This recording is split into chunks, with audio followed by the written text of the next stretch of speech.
L'Alberta se vante d'être libre de rats, une situation pratiquement unique au monde, mis à part peut-être l'Antarctique.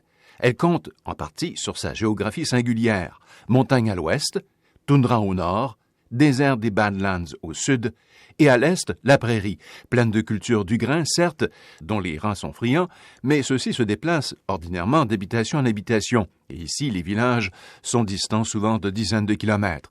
Il ne reste donc qu'une petite bande de vulnérabilité où le rat peut mettre le bout du nez.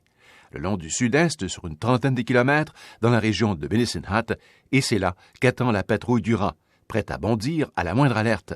En 2002, l'Alberta a été déclarée, pour la première fois dans son existence, sans infestation de rats. Entre 2002 et 2007, il n'y a eu que 2 infestations de rats connues. Mais depuis, les rats semblent prendre pied. La province considère que les infestations plus importantes de 2012-2014, au nombre de plus de 20 notamment, sont inhabituelles. On a même découvert un nid de 80 mètres de long. On n'a pas de rats en Alberta, parce qu'on n'en a jamais vraiment eu. Et quand ils sont arrivés, on les a attaqués avant qu'ils ne s'établissent dans la province. Le responsable de la patrouille des rats en Alberta, Phil Merrill.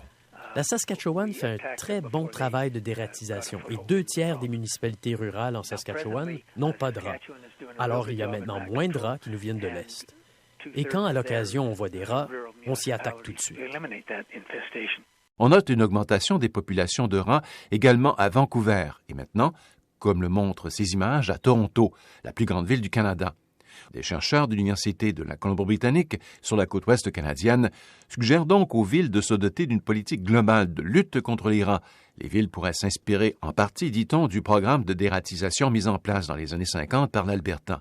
Le problème avec les rats, c'est qu'ils véhiculent des maladies. On peut comparer les rats à des éponges qui absorbent les pathogènes. Ils peuvent absorber dans nos environnements des pathogènes qui affectent les humains, les propager et nous infecter à nouveau.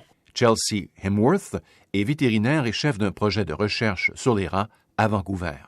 On a trouvé chez des personnes vivant dans le quartier le plus pauvre de Vancouver des souches spécifiques de staphylocoques résistants.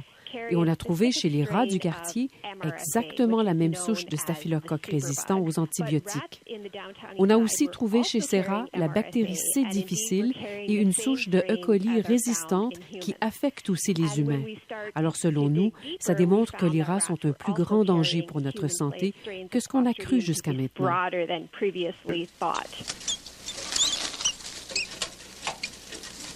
Pour le moment, l'Alberta se dresse comme seul rempart efficace contre la propagation des rats au Canada. La géographie, heureusement, joue un rôle, mais l'ingéniosité humaine aussi.